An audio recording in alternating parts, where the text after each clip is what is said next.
Good evening and welcome to Golders Green Unitarians and this Sunday night live discussion.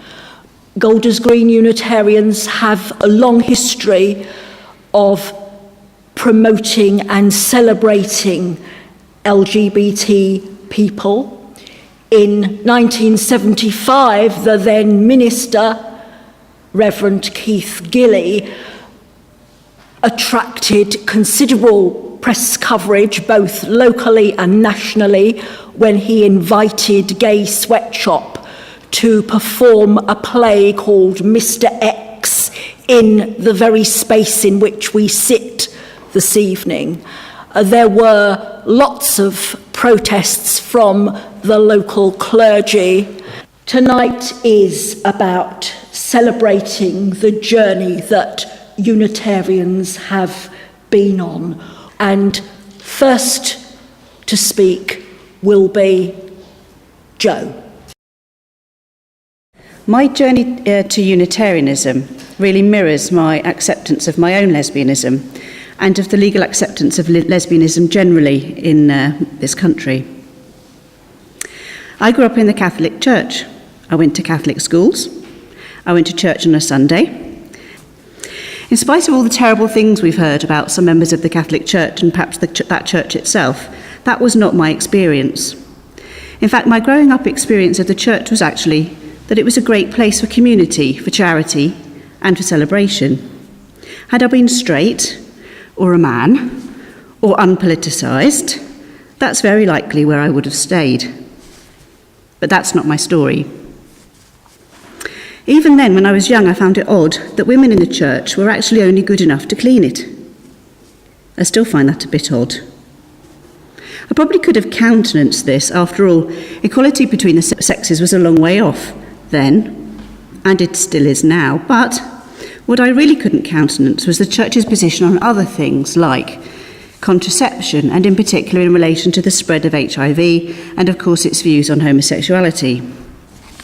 I came out to myself and at least to my immediate family in my teens and 20s. I wasn't out anywhere else though. I remember telling my mum at 15, I remember the car journey well. And she said it might be a phase, and if it wasn't, it's a shame because they don't have very happy lives. I don't want to speak ill of my mother, she came round. The absence of me anywhere was enough actually to help me know that I wasn't right. Finally I came out and eventually I discovered a lesbian and gay community in Reading. Mixing with well-educated middle-class lesbians made me realise the discrimination I face as a woman and as a lesbian. In fact, you could say I was radicalised by those women. Once I'd finished my degrees, however, I never went back into the closet again. The journey to accepting myself as a lesbian had meant that I had had to reject my faith and my church. To do otherwise would have meant an internal cognitive dissonance. So to get cognitive consonance, I had to reject everything else. I never went to a wedding saying that until I was allowed to get married, I wasn't going, and I certainly wasn't buying anyone a present. When I was a trainee solicitor, later on in life, I went to the 5th Stonewall lecture held at the Law Society. And in 2012, I heard an academic, and please forgive me, Kees Wajcik, a Dutch chap, talk about the law of small change. And what he was saying was that in Europe and elsewhere, the advancement in homosexual equality took place only very slowly, case by case, small law by small law. It wasn't going to happen in a hurry. And in a sense, those small changes only added to the discrimination. For him, lesbian and gay equality was some way off into the future. So imagine my surprise when the Civil Partnership Bill started to go through Parliament fairly soon thereafter. I was a member of LAGLA, Lesbian and Gay Lawyers Association, and I was lucky enough to consult on the bill. You won't know me, I was sitting behind doing the boring schlepping. But we were really keen that nothing was missed. We went through that act line by line. When I finished reading the bill, I cried. I really had absolutely no idea how extensive and far-reaching the inability for gay and lesbian people to marry really was. So, the Civil Partnership Act came in, and it was a chance to celebrate. It was tangible. But some felt it was okay to be different, okay not to be the same as marriage. Because straights, after all, were different to us. We'd suffered. We didn't want the same thing. I actually wasn't that bothered at the time. By chance, a friend said to me, "Why don't you go to my church?" I said, "I don't think so. I don't do church." Not one to turn around against a suggestion. I'm very suggestible. I went along. The sign on the door said, "I was welcome." Little leaflets in the pews said, "I was welcome," whatever my sexuality. Good start. The preacher was a gay man, not wearing a suit. That was a good start too. So I kept going back, and eventually I went on various courses, and in particular a course about prayer, and I learned to say the word God again, without fear or, frankly, frenzy. Also, no one told me what to believe. I could come to my own conclusions, with a little bit of guidance and independent reading and thought of my own. I suppose as the world became more accepting of me, and I became more accepting of it, I was able to develop this spiritual life. But separate is not equal. Ask the blacks in the US who experienced segregation. There was no one more surprised than me, again, that same-sex marriage came in during the end of 2014 and 15. Only a handful of Christian churches offer it, and I'm proud that Unitarians were amongst the first.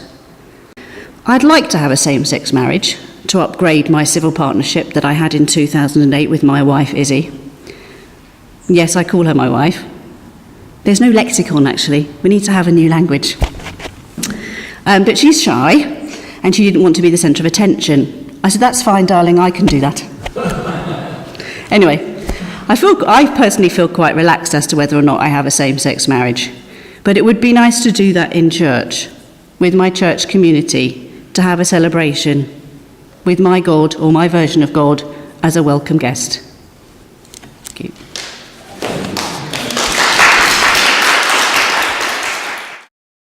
I've been asked to say something about the journey that the Unitarian denomination has been on. It's a journey that goes actually right back to the early 60s, when homosexuality was actually still illegal in this country. The General Assembly, when the Unitarians were meeting, the Unitarian Young People's League brought forward a motion to the Assembly basically saying that religious liberals should give attention to changing moral standards in society. The interesting thing was the Inquirer reports that during the debate there were many people of all ages who spoke and called on the Home Office to move on the Wilferdin proposals to change the law on homosexuality, which were from the 50s but would not, of course, be changed until 1967. So 1963, I think, is the beginning of the journey for Unitarians. And certain things were done, and the work that Keith Gilley did. I'd also mention the Reverend Tony Cross, who was in Lewisham Unitarians, and he and others in the congregation formed what they called Intergroup, which brought together straight, homosexual, bisexual people.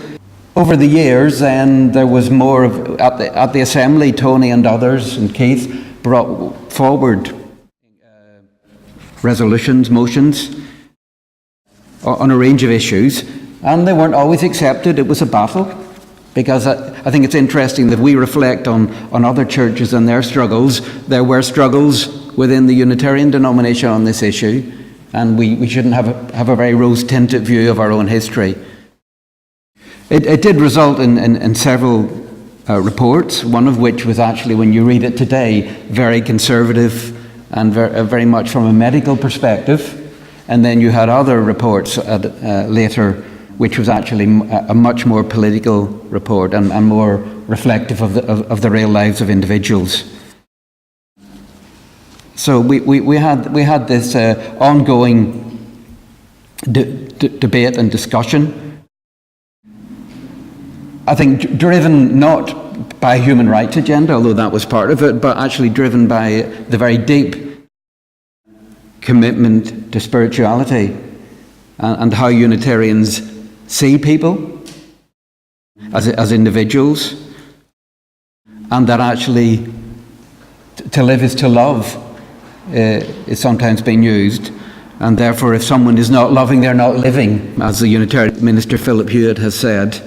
A very significant moment in our history was in 1993 when the General Assembly published a book of special services called Celebrating Life.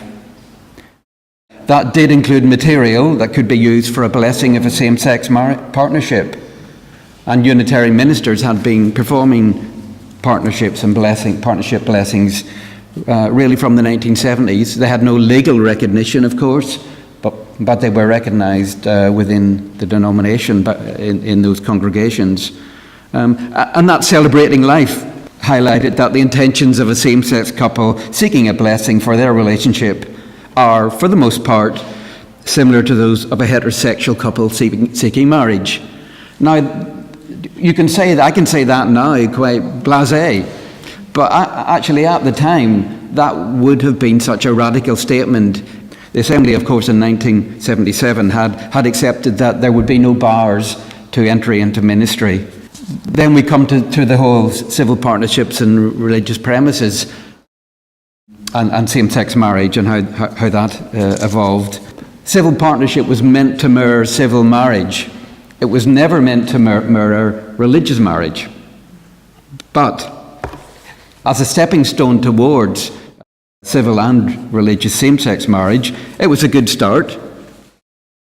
And Lord Alley used the opportunity. He managed to convince Parliament on the basis of religious freedom that if people wanted to have civil partnerships in a religious premises, why not? And I think looking back, that was such an achievement, because then when we came to the debate on same-sex marriage in religious premises, the battle had already been won. The principle had already been conceded that religious buildings could be used for civil partnerships, and also, if people wanted, for same-sex marriage. The original proposals did not envisage religious same-sex marriage. That's often forgotten. It was purely consulted on. It would have been the equivalent of civil marriage, same-sex civil marriage. And that's where I think our campaign with the Liberal Jews and the Quakers and other liberals and other faith groups actually changed what would become the law without our involvement. It's probably doubtful if the religious same-sex marriage would have been in the legislation. One of my most significant contributions, I think, during the whole consideration of the legislation was appearing before the House of Commons Committee. And we had an hour where we were cross-examined on our support for the legislation. And that was an opportunity to put across the Unitarian perspective that whilst we wanted to have the option, we did not wish to impose this on anyone else. And that it was up for every individual church to make up their own decision on this issue. To get that liberal voice being heard, and the liberal voice in religion, unfortunately, is often not to the fore, and to get that coverage in The Guardian, in The Observer, and other of the national media for our position.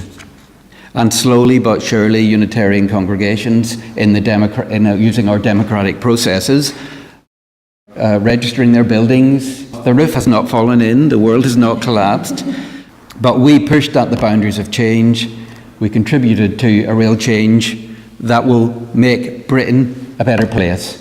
So I'll leave it there, if that's... Thank you.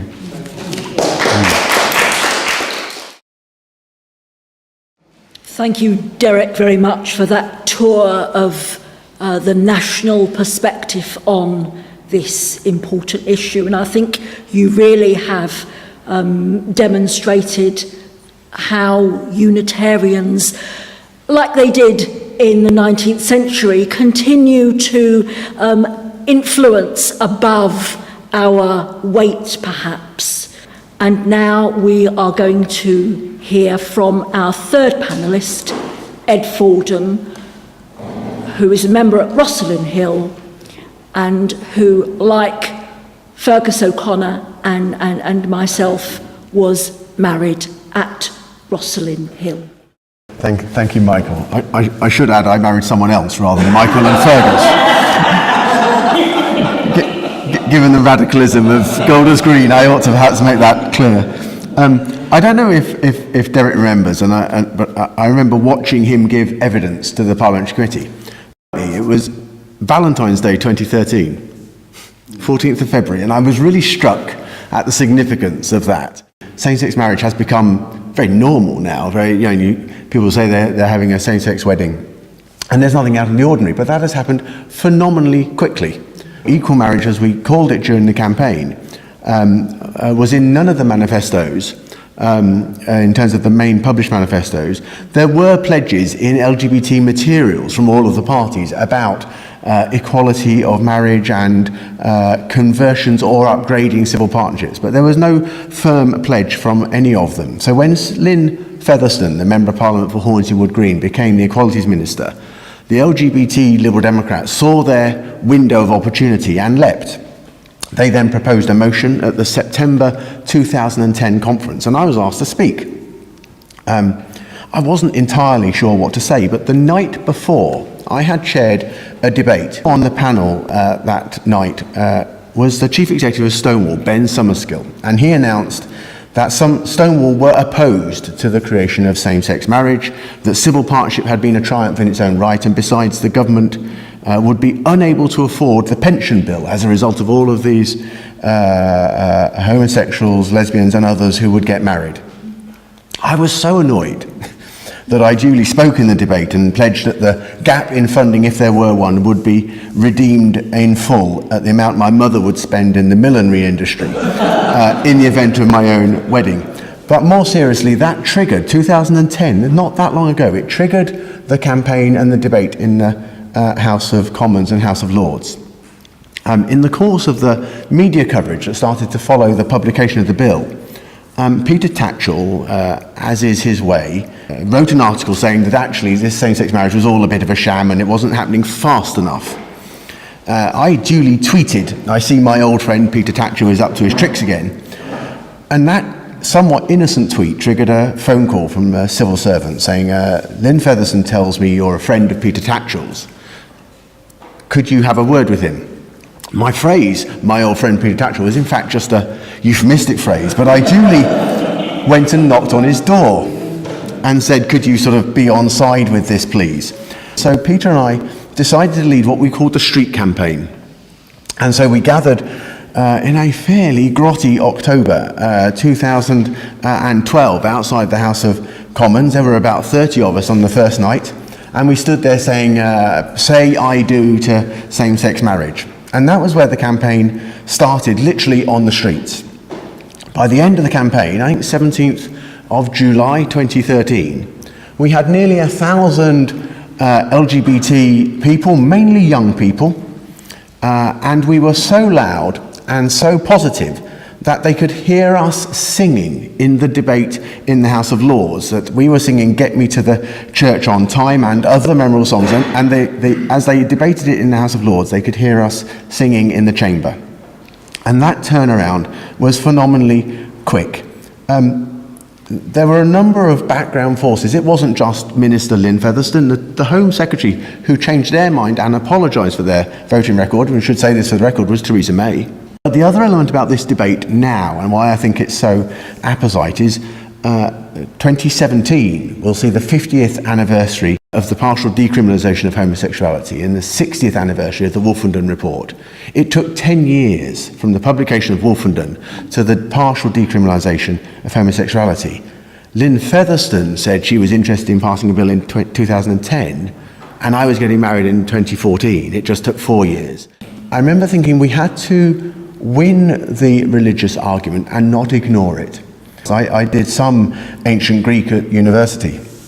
So I was very clear in my translation that my mansion has many rooms and I go before you to prepare a room for all of you, not for some of you. And we were very clear, and we had this on placards, and when we were debating with the non-tolerant evangelicals, we were confidently able to tell them that the Lord was going before to prepare for all of us, not for some of us. We were clear that the book of Samuel had David and Jonathan, who loved each other beyond that of brothers. And we were very clear that the Bible itself had evidence that was not against homosexuals and other LGBT people. And it was with some glee when I signed the marriage register with my now husband. There's a stained glass window in Roston Hill of David and Jonathan, and we signed the register under that stained glass. The two unlikely allies that we achieved on Twitter for the campaign was Stephen Fry and the manager of the GAY nightclub. I realised that it would be easy to mobilise long-standing LGBT campaigners, but I wanted young people who would be optimistic about why we were changing the law. And so as soon as Stephen Fry was tweeting, "Why don't you come along to the demonstration?" and this was being retweeted by the nightclub owner who had access to 50,000 younger people, shall we say, the nature of our campaign changed, and we started to explain to people we were not protesting and we were not campaigning. We were leading a street party in favour of a change in the law, and we wanted to be optimistic and positive. And so when it came to the final vote in the House of Lords, Lord Wahid Ali, Norman Fowler and Liz Barker huddled together on a fairly regular basis. And we said, what can we do to make sure that this is a triumph and not a battle against adversity? We arranged for there to be in each of the groupings within the House of Lords a box of pink carnations, and that anyone who was supporting us on the day of the final debate would be asked to wear a pink carnation.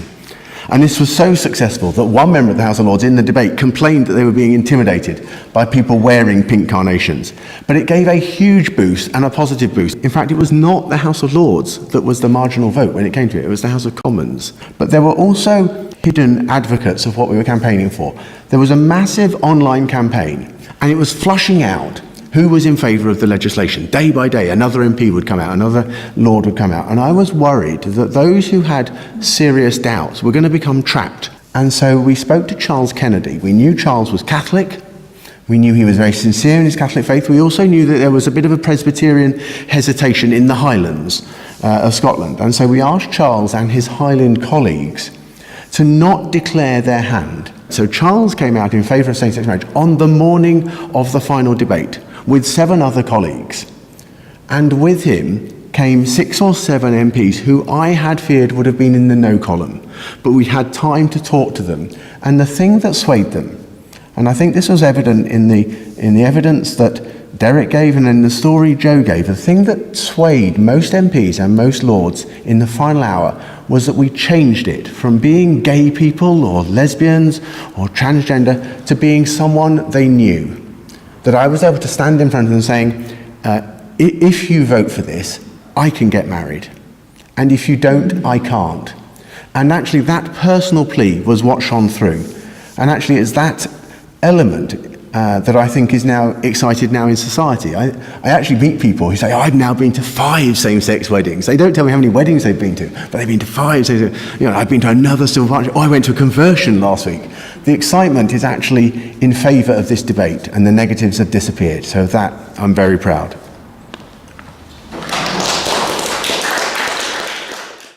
I think it is incredible that we've travelled so far, so quickly, since 1967, when I was 3. The thing that really binds us all together is that we are all human. We all need to be loved. We all want to find someone who we can share things with, and to do that on a fully equal basis. Are there any questions for either Joe or Derek or Ed? Derek, did you find in terms of the internal discussion within Unitarianism, because we were on board before Parliament was on board, did you find that it got the full support of Christian Unitarians? There are many Christian Unitarians who have been supportive of the campaign. So I wouldn't break it down as in that way. I think I would say that by perception it's probably more a generational thing, that small congregations with a more elderly profile who don't know anyone who's gay and who may at the back of their mind say, well, nobody's ever come along and we don't know any gay people and nobody will want anyway, and why spend the money? But they had that argument on the civil partnerships, because in some local authorities it was quite a lot of money, and they took the view it wasn't the service that they felt that they would need to provide or they should provide. But I think time has shown that actually in all parts of the country we are the first church to be registered, and people are coming forward, and actually that argument doesn't stand. It's very interesting hearing about what has happened. I just wonder, looking to the future, we as a movement or anybody getting involved in the Turin sort of possible bill? There's still a long way to go on lots of issues. I think Northern Ireland is more significant than I don't want to just go, oh, that's not us, it's Northern Ireland. I think that's still a significant battle. I think there's still a significant amount of bisexual invisibility.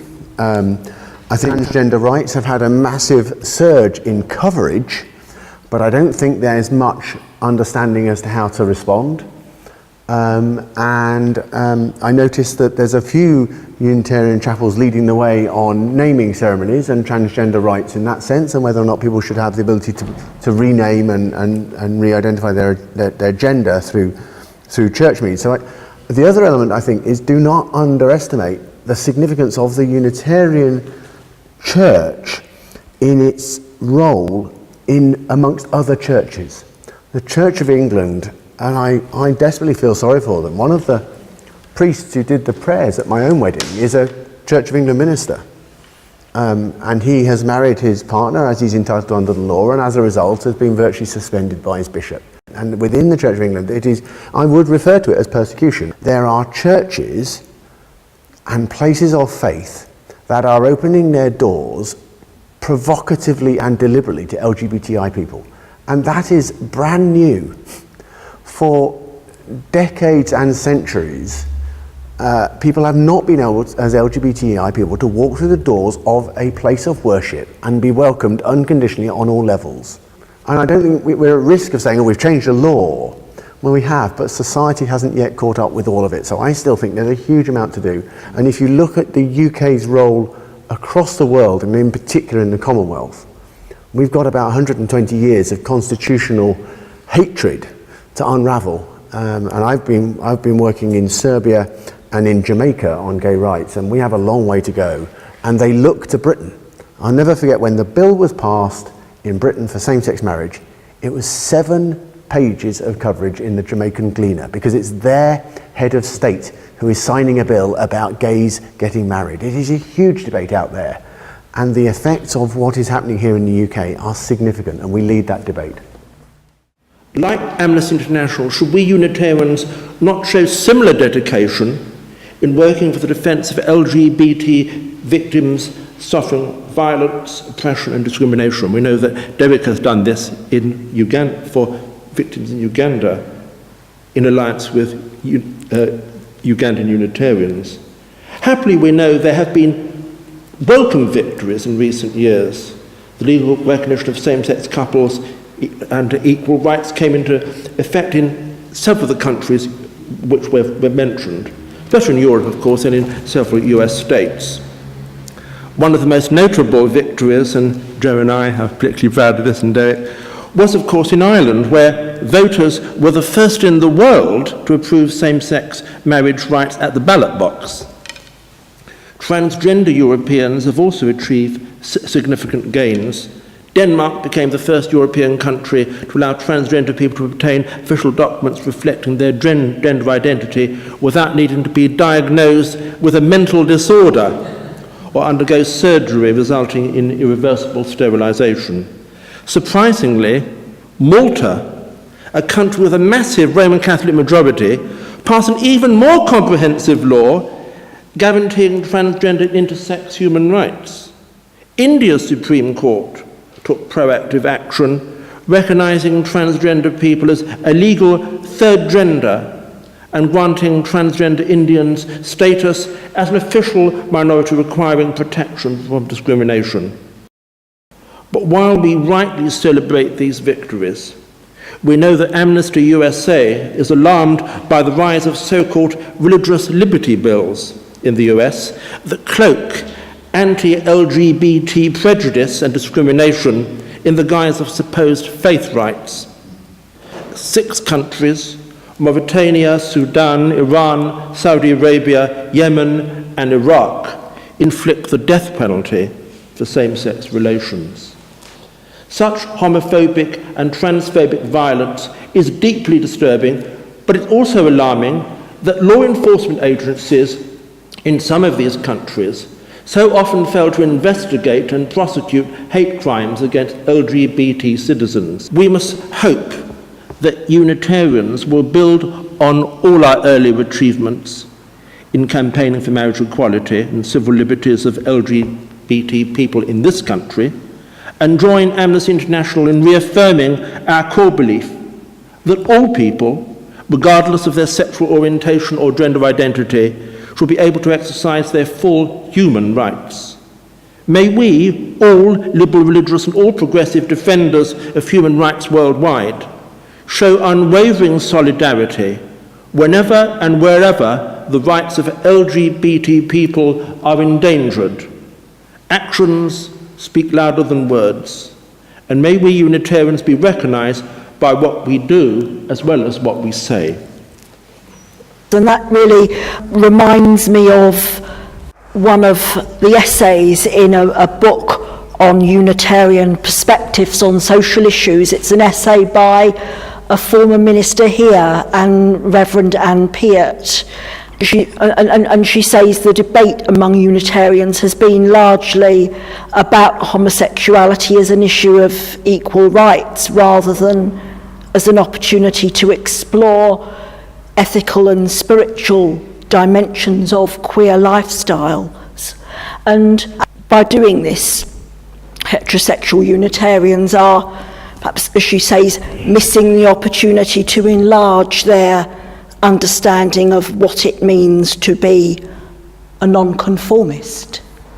I did say that this was not all about rights. It has been commented upon that the national campaign that we were involved in was all about rights because it was very much a secular campaign in terms of same-sex marriage. But the opportunities were taken when we had to stress the fact that this was not just about rights, and recognizing that civil and religious liberty for all the world over has been the Unitarian mantra for the last 200 years, and there's, and civil and religious liberty is important that we promote those principles.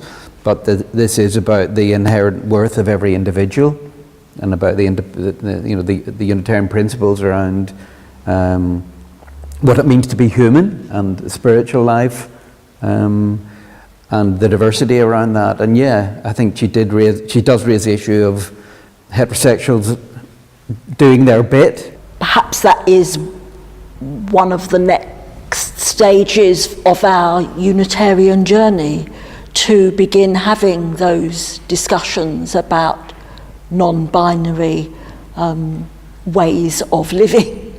In Brighton, it hit the news that a school hadn't been that worried about whether a child was a boy or a girl. I can't remember the exact story now, but it does seem odd to me that we're still ticking a box for gender.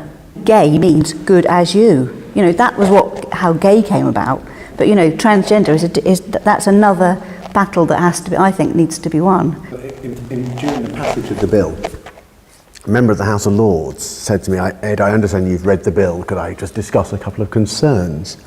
And he said one of the concerns is that there is no ability in the bill for the marriage between a same-sex couple to be consummated. So I said, well, if you legislate for the marriage I intend to take place to be consummated, you are requiring sodomy to occur. Oh my God, he said. The other concern I have, he said, is there no grounds for adultery. And it'll simply, and I said, well, most divorces now are unreasonable behaviour. Very few go down the divorce route of adultery. I said, but if you require adultery in a same-sex marriage, you're requiring sodomy outside of the marriage to be evidence. Oh my God, he said, I'll vote for the bill in full. And it's quite funny in the telling, but actually it revealed to me the perception of what they think marriage is. And it's not unions of loving couples.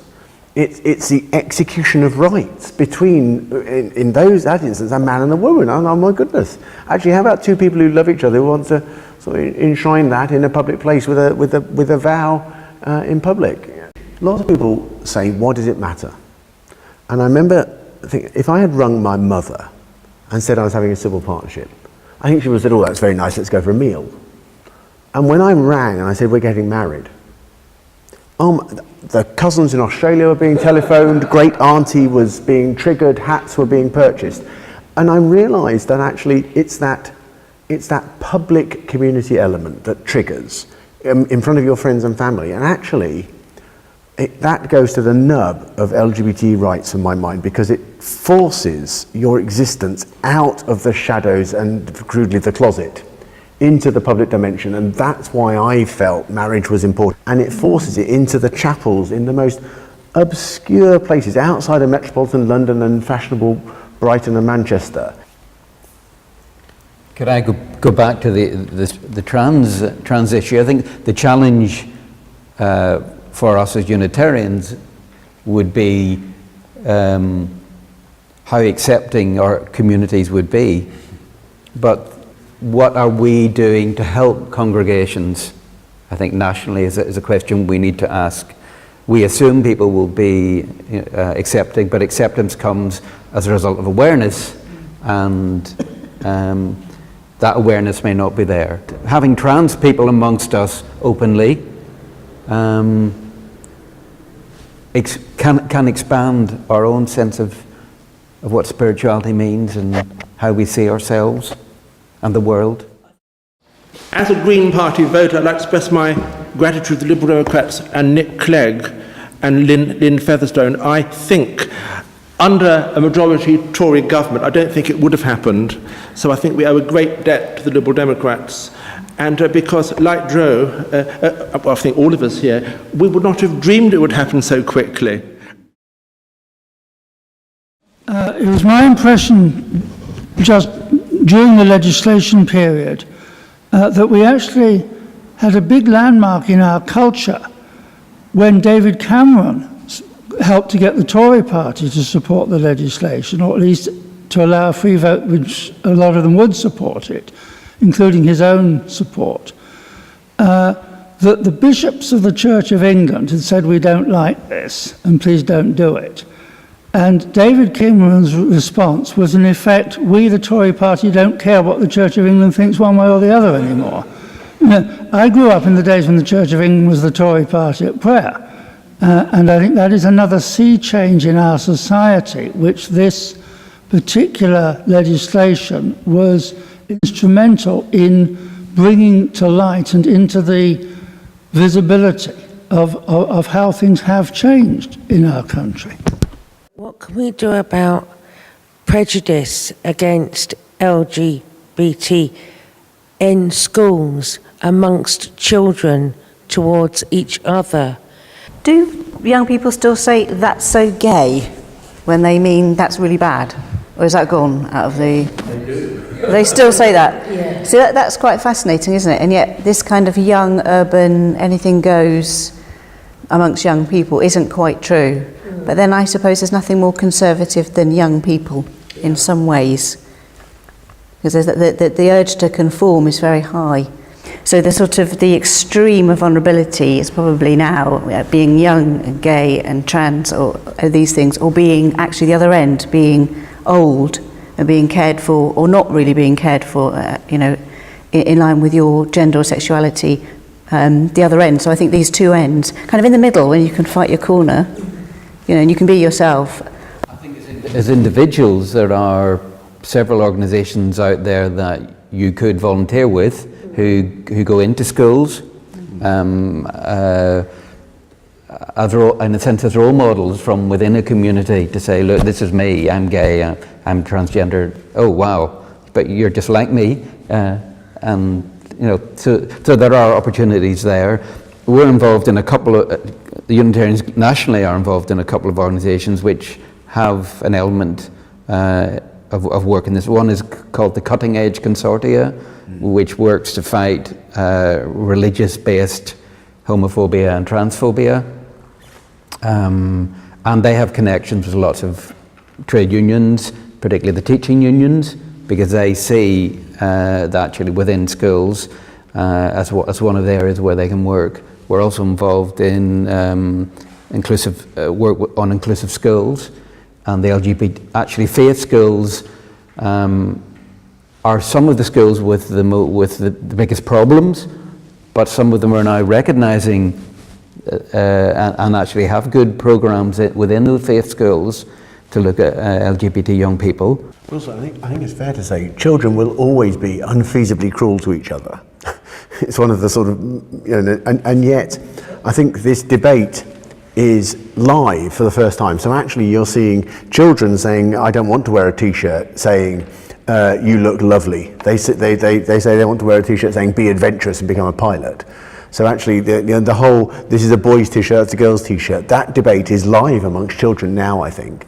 I think bullying in schools is always going to be a problem, but there's now space to challenge it. Kids are having these debates themselves. It's our responsibility to make sure the doors are open to all of the other institutions they come to next.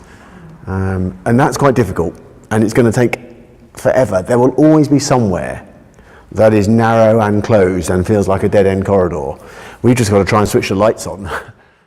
It is about switching on those individual lights, and as individuals standing up, playing our role, being brave, talking to people, because it's only through, I think, human relations and relationships that we can bring about change.